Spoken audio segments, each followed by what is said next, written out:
Hey everyone, and welcome back to the channel. Today, we're tackling one of the most asked about coins in all of modern US history. This right here. The 1965 Washington Quarter. The answer is a fascinating story of history, a massive national coin shortage, and a once-in-a-blue-moon minting mistake that could literally make you thousands of dollars. So, is your 1965 quarter a common-clad piece of pocket change, or a hidden treasure? Let's find out. To understand the 1965 quarter, we have to go back in time. Before 1965, all dimes, quarters, and half dollars were made of 90% silver. They had real, intrinsic value. People loved them, they hoarded them, and they spent them. But in the early 1960s, the price of silver started to skyrocket. Suddenly, the metal in a silver quarter was worth more than 25 cents. People began melting down coins for their bullion value, and the U.S. Mint faced a massive coin shortage. There literally weren't enough coins in circulation to keep the economy running smoothly. The U.S. government made a monumental decision. In 1964, they passed the Coinage Act of 1965. Starting in 1965, they would no longer make dimes and quarters from silver. Instead, they would be made from a clad composition, a core of pure copper, sandwiched between two outer layers of a copper-nickel alloy. So, the official switch happened in 1965. The Mint produced over 1.8 billion quarters that year alone to combat the shortage. That's a staggering number. They were churning these things out non-stop. Because of this, the 1965 quarter is one of the most common coins you can find today. In worn, circulated condition, the kind you get in change, its value is exactly face value, 25 cents. Even in pristine, uncirculated condition, a regular 1965 quarter might only be worth $1 or $2 to a collector, just as a novelty as a first-year-of-issue clad coin. There is no rarity there. You'll also notice something else. There's no mint mark. That means it was made at the Philadelphia Mint. In 1965, to discourage even more collecting and hoarding, the Mint removed mint marks from all coins. No D for Denver or S for San Francisco. So, the absence of a mint mark on a 1965 coin is completely normal and expected. But, and this is a huge but, legends are true. There are genuine 1965 quarters that were struck on the old 90% silver planchets. How? Think about it. The Mint was in a chaotic rush to produce billions of new clad coins. In the transition, it's believed that a very small number of the old silver blanks, called planchets, got stuck in the bins, tubes, or hoppers and were accidentally fed into the presses alongside the new copper-nickel ones. They were stamped with a 1965 design and sent out into the world. These are among the most famous and desirable modern U.S.-era coins. We're not talking about a little extra metal or a misstrike. We're talking about a coin that is, by its very composition, a relic from the past, mistakenly created in the new era. So, how can you tell if your 1965 quarter is one of these rare silver errors? You need to do 3 simple tests. This is the most accurate way. A clad quarter, made of copper-nickel, weighs exactly 5.67 grams. A silver quarter weighs 6.25 grams. That's a significant difference you can feel if you're used to handling coins, but a cheap gram scale from Amazon will give you a definitive answer. Look at the edge of your coin. A post 1965 clad quarter will have a visible brown line of copper running around its edge. It's a sandwich. A silver quarter, however, has a solid silver edge. No copper line whatsoever. It will be uniform in color. This takes a little practice, but a silver coin has a beautiful, high-pitched ring that lasts for several seconds. A clad coin makes a much duller muted clunk sound.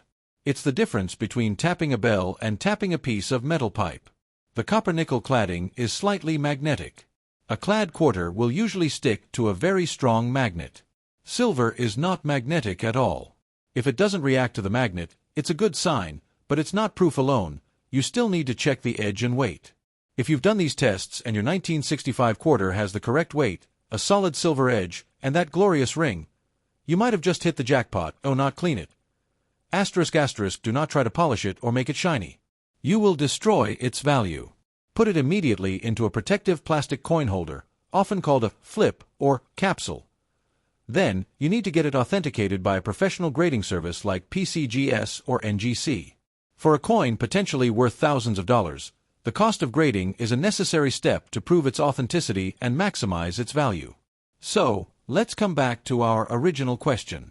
For 99.999% of you, the 1965 quarter in your possession is worth 25 cents. It's a fascinating piece of history, but it's not a retirement fund. But for that 1 in a million find, the 1965 silver quarter is a legendary error, a ghost of the silver era, and a coin that can be worth anywhere from $7,000 to well over $10,000 depending on its condition. So, the next time you get a 1965 quarter in your change, give its edge a quick glance. You never know. You might just be holding a mistake worth a. Today, we're diving deep into a coin that millions of us have held, the 1977 Washington quarter. We're going to answer the question on everyone's mind. Is the 1977 quarter valuable? Is it rare? Or is it just, well, a quarter? We'll break down the mint marks, the errors, the grading, and everything in between. Stick around, because your answer might be sitting in your pocket right now. To understand the 1977 quarter, we have to rewind just a bit. 1976 was a huge year for coinage, the bicentennial quarter. It had the special drummer boy reverse and everyone was hunting for them. 1977, by comparison, felt like a return to normalcy. The familiar eagle was back on the reverse. But normal is key here. The U.S. Mint was in full mass production mode. The Coinage Act of 1965 had already removed silver from our dimes and quarters, so every single 1977 quarter is made of a copper-nickel-clad composition, an inner core of pure copper sandwiched between two outer layers of copper-nickel. So, no silver value to look for here. President Eisenhower was in his final year, and the country was churning out coins by the billions to meet demand. This massive mintage is the first clue to its value, or lack thereof. All right, let's get into the nitty-gritty, mint marks and mintage numbers. This is where we separate the common from the somewhat uncommon. For the 1977 quarter, there were 3 mints in operation: Philadelphia, Denver, and San Francisco. First up, the 1977 P quarter. The P mint mark means it was made in Philadelphia. And they made a lot of them. How many? A staggering 468, 556, 000 half a billion coins. Because of this ocean of quarters, the 1977 P is the most common variety you will find. In circulated condition, this is absolutely face value, 25 cents. Next, the 1977 D quarter. The D mint mark is for Denver. They were also busy, but not quite as busy as Philly. Their mintage was 256, 524, 978 coins. Still a massive number, over $250 million. So, the 1977 D is also very, very common in circulation. Again, in worn condition, it's just 25 cents. Now, here's where it gets slightly more interesting. The 1977 S quarter. The S stands for San Francisco. But wait, you won't find this one in your pocket change. The San Francisco Mint in 1977 did not produce coins for circulation. They exclusively made proof coins for collectors. This is what a 1977 S-proof quarter looks like. Isn't it beautiful?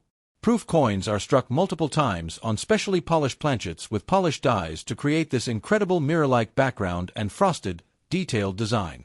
They were sold in sets directly to collectors. The San Francisco Mint produced 3 251, 152 proof sets in 1977. That's still a lot of sets.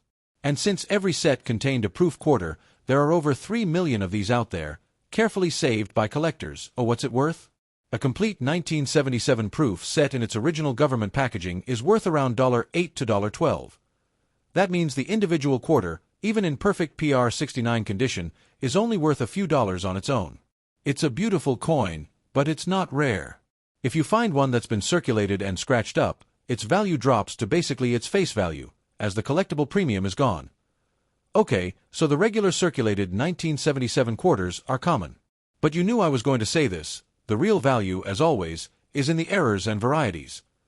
The 1977 quarter does have a few famous errors that can turn that 25 cents into $50, $100, or even more. Let's talk about the big ones. First, the 1977 double die obverse, DDO. This is when the die used to strike the coin has a doubling in the design elements. For the 1977, look closely at the inscriptions like "In God We Trust," and "Liberty." You might see clear doubling or shadowing in the letters. This is a known, though not extremely common, variety. Depending on the strength of the doubling and the grade, a 1977 DDO can be worth $50 to over $200. Second, off-center strikes. Imagine the coin blank wasn't seated correctly in the press. The coin gets struck off-center, leaving a blank crescent moon area. The value of an off-center error depends on how dramatic it is. A 5% off-center might fetch $20, while a 50% off-center could be worth $100 or more. Other errors to look for include broad strikes. The coin is struck without the collar die, making it look sort of fat and spread out. Clipped planchets, where a piece of the coin metal is missing because it was punched from the end of the sheet of metal, and repunched mint marks, RPM. Let's say you have a 1977 quarter that isn't an error. Its value is 99.9% determined by its condition. This worn 1977 D? It's been in circulation for over 45 years. You can see the wear on Washington's hair and the eagle's breast. This is a classic fine F to very fine VF grade. Value: 25 cents. Now, look at this one. This is a brilliant uncirculated BU coin. It was never spent. It was saved in a roll or collected right from the bank. It has its full original luster, no wear, no bag marks. A typical uncirculated 1977 P or 1977 D quarter might be worth $1 to $3, maybe a bit more if it's a superb gem quality MS-66 or MS-67. But remember, you have to factor in the cost of grading if you send it to PCGS or NGC, which is often more than the coin is worth for common dates like this. The 1977 quarter is a fantastic piece of history and a great coin to start teaching new collectors about mint marks and condition. But for most of us, it remains what it was always intended to be: honest-to-goodness spending money. Host is back at the desk, smiling. End screen with links to other videos, e.g., 1976 Bicentennial Quarter, Top 10 Valuable Quarters, How to Find Error Coins, and a subscribe button. So, what do you have? Do you have a jar of 1970s coins you're going to go through now? Have you ever found a double die error? Let me know in the comments below. I love reading your stories. Today, we're diving deep into a coin that millions of us have handled, the 1983 Washington Quarter. It's a coin from the not-too-distant past, found in countless drawers and piggy banks across America. But is it just a common piece of change, or could your 1983 quarter be a hidden treasure? Stick around, because we're about to break down everything you need to know, from its history and mint varieties to specific errors you must look for. Let's get started. First, a little context. The Washington Quarter, featuring the iconic profile of our first president on the obverse, has been around since 1932. But the quarter you and I know changed dramatically in 1965. Before that, dimes, quarters, and half-dollars were made of 90% silver. But with the price of silver skyrocketing, the U.S. Mint made a huge shift. Starting in 1965, they began producing these coins with a copper-nickel clad composition. That means a core of pure copper sandwiched between two outer layers of a copper-nickel alloy, so, by the time we get to 1983, the quarter has been a clad coin for almost 2 decades. This is important because it means the intrinsic metal value is minimal, just a few cents worth of copper and nickel. So any value we find in a 1983 quarter won't be from its precious metal content, but from its numismatic value, that is, its value to collectors. Now, the first thing any collector does is check the mint mark. This tiny letter on the obverse tells you which U.S. Mint facility struck the coin. For 1983, there were 3 mints in operation, and this is where we start to see differences. First up, the Philadelphia Mint. Coins from Philly have no mint mark. In 1983, they produced a staggering 673, 535, 000 quarters. That's over 670 million. This is, by far, the most common version of this coin. Next, the Denver Mint. Their coins have a small **D** mint mark. They produced a also massive 617, 806, 446 quarters. Again, a hugely common coin. Finally, the San Francisco Mint. This is where things get interesting. In the early 80s, San Francisco wasn't making coins for general circulation. Instead, they were exclusively producing proof coins for collectors. These coins are struck with special polished dies on polished planchets, giving them a gorgeous, mirror-like finish. They were sold in sets, not released into circulation, so, to summarize, if you find a 1983 quarter in your change, it's almost certainly from Philadelphia, no mint mark, or Denver, D mint mark. And because the mintages were so enormous, these are considered very common coins in circulated condition. Alright, here's the section you've been waiting for. While the standard circulation strikes are common, the 1983 quarter has a couple of famous and valuable errors. These are the coins you need to be on the lookout for. This is the big one. A double die error occurs when a coin's die is struck more than once by the hub, the master tool, and isn't perfectly aligned between strikes. This creates a noticeable doubling effect on the design elements. For the 1983 DDO, the doubling is most prominent on the date, the motto, "In God We Trust," and the word, "Liberty." You'll see a distinct shadow or doubling, particularly to the south and west of the primary letters and numbers. This is not wear and tear, it's a clear mechanical doubling from the minting process. This error is rare and highly sought after. Depending on the grade, its condition, a 1983 double die quarter can be worth serious money. In a lower, circulated grade like fine, F12, it might fetch $100 to $200. In a nicer uncirculated grade, MS60 and above, values can range from $300 to over $700. A pristine example, graded MS65 by PCGS or NGC, recently sold for over $1,000. B-roll, side-by-side comparison of a normal 1983 quarter and the DDO error, with arrows and circles highlighting the doubling. Shows screenshots of recent eBay sold listings or auction results. This error isn't unique to 1983, but it can happen to any coin. An off-center strike occurs when the coin blank isn't seated correctly in the collar before the strike. The result is a coin that is missing part of its design and has a blank, crescent moon-shaped area. The value of an off-center error depends on how severe it is. A coin that is only 5% off-center might only be worth $10 to $20. But a dramatic example, say 40% or 50% off-center, could be worth $100 to $200 or more, even on a common date like 1983. The more of the design that's missing, the more valuable it typically is. Oh, let's get down to brass tacks. What is your typical worn, spent, the last 40 years, in a jeans pocket 1983 quarter worth? The honest answer, 25 cents. If you have a standard 1983 P or 1983 D quarter with no errors, and it's circulated, meaning you can see wear on Washington's hair, the braid, and the eagle's breast, it is worth exactly its face value. You would have a very difficult time selling it to a dealer or another collector for any more than that. Now, if you somehow have one that is in absolutely perfect, uncirculated condition, imagine it came straight from a mint roll and has its original luster and no bag marks, it might have a small premium. We're talking 50 cents to maybe $1 for a brilliant uncirculated coin. But because so many were saved in rolls, even that premium is small. Okay, so how do you hunt for these? It's simple. Get a cheap magnifying glass or jeweler's loupe. Asterisk asterisk, don't rely on your naked eye.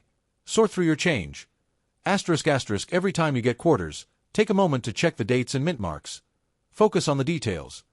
Asterisk asterisk, for 1983, look at the date and, "In God We Trust." Do the numbers and letters look blurry or doubled? That's your potential jackpot. If you think you've found something, asterisk asterisk, don't get overexcited and clean it. Cleaning a coin destroys its surface and its value. Place it in a protective holder and consider having it looked at by an expert or a reputable coin dealer. So, the final verdict on the 1983 quarter? For the vast majority of them, they are common circulation coins worth a quarter. But for a tiny, tiny fraction of them, a striking error made them into a numismatic superstar worth hundreds of times its face value. The thrill of the hunt is what coin collecting is all about. You never know what might be hiding in plain sight. Thanks so much for watching. I hope you learned something new today. If you did, please give this video a thumbs up, and subscribe to the channel for more deep dives into your pocket change. Now I want to hear from you. Asterisk asterisk, have you ever found a valuable error coin? What's the oldest or coolest coin you found in circulation? Let me know in the comments below. Until next time, happy hunting!